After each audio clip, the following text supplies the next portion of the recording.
सानो तिमीले के भन्यौ हिजो,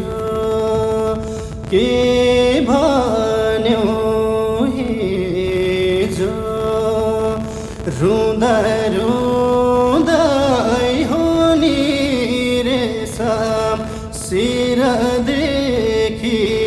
पाउ भिज्यो, सुनको पूर्व पर्यो कि सधैँ लेखमा हो नि रहेछ